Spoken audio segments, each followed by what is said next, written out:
Mudmaster GWG 2000 is finally here, but is it any better than its almighty predecessor, the GWG 1000? And should you trade up or buy the newer version? After having been asked this question several times, I thought it best to create this video. I know I'm likely going to get a ton of hate in the comments section for this, but it's just my opinion, and only you should make the final decision as to which of the two designs is best suited to you. Both watches are obviously excellent and perfect for the job at hand. They are, stating the obvious, G-Shocks, so that alone should tell you all that you need. In our comparison, we are only comparing the two different designs. Everything under the hood, meaning the module and functions, though different module numbers, are identical. And I unfortunately don't have the new GWG 2000 to hand for this side-by-side comparison, as though it has been launched, it is at the time of filming still on pre-order. And though many watch channels suggest you should never review a watch without seeing it in the flesh and trying it on, these same individuals will happily discuss the new watch designs released from the likes of Baselworld, even though they do not have these watches to hand or have seen them in the flesh. So based upon that flawed logic, I will be comparing the two designs. I inevitably won't be able to tell you if the new watch sits more comfortably on the wrist, for example, but either way, we do have a lot of great images we can go by for visual comparison. Obviously, links to everything can be found in the description below. So, without further ado, one of the main things that drew me into the design of the GWG 1000 is its uniformity. Though there's certainly a lot going on everywhere you look, there are patterns which ties everything in. If we look at the strap, there's a herringbone triangular pattern. On the dial, we have this triangular diamond-shaped pattern. The hour, minutes and mode indicator hands have a similar triangular style, and the mode hand has additional triangular or arrow-shaped cutouts. The buttons have a pyramid shape to them, and the slightly raised bar section in the centre of the dial not only follows the contours of the angular lines from around the bezel, it triangulates from either side to the middle. The same pattern on the dial is then replicated in the tapering pattern of the strap. If we look at the crown, there are triangular shapes made by these black grips, and on the opposite side we have a similar triangular design holding the sensor in place. And silhouetted version of this triangular design is used around the light button.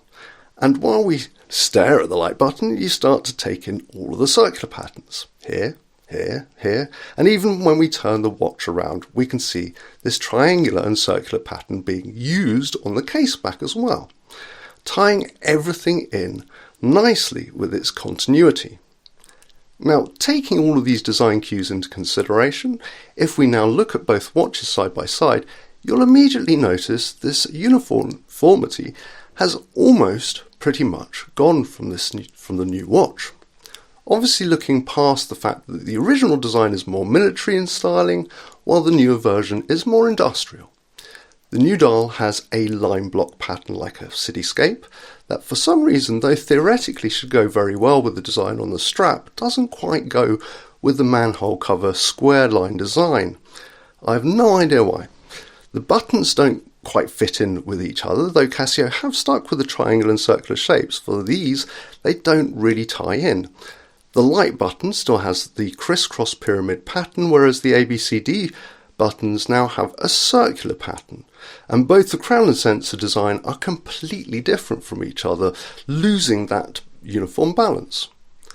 Back to the dial, the new hand by itself, our hand that is, by itself is nice. I like the design. However, as it's now a millimetre or two wider than its predecessors, it makes the unchanged minute hand look skinny and out of place. The mode indicator hand, which I wasn't a fan of initially, has grown on me. If you zoom in to the dial, so ignoring the rest of the design of the watch, it does go quite well with the dial. However, it does stand out like a sore thumb when you zoom back out, simply because there are too few similar triangular design cues tying it in.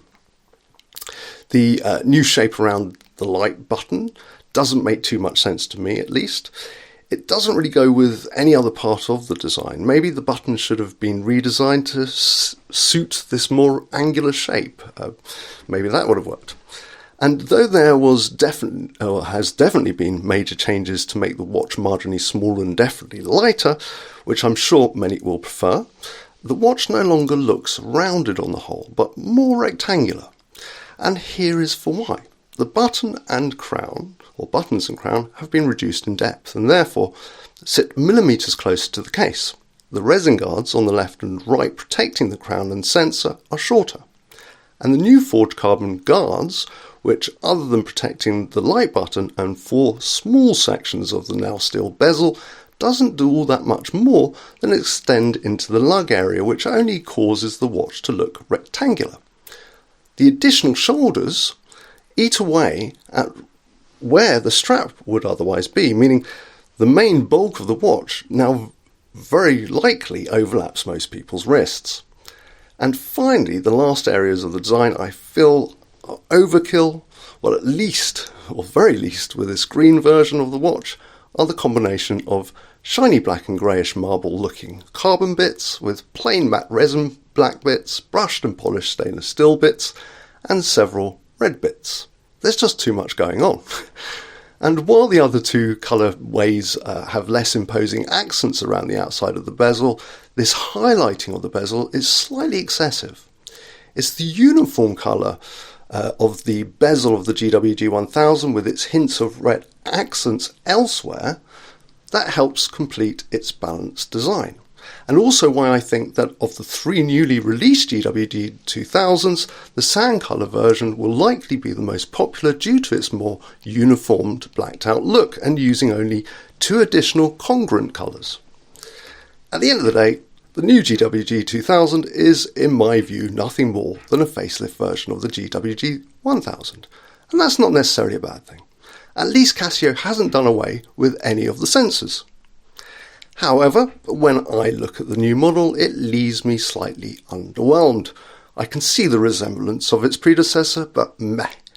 To me, it's just not a patch on the king, that is the GWG 1000. Anyway, those are my thoughts. Let me know what you think of the new GWG 2000 in the comments below. Thank you for watching, and sure to like, share, subscribe, and see you in the next one.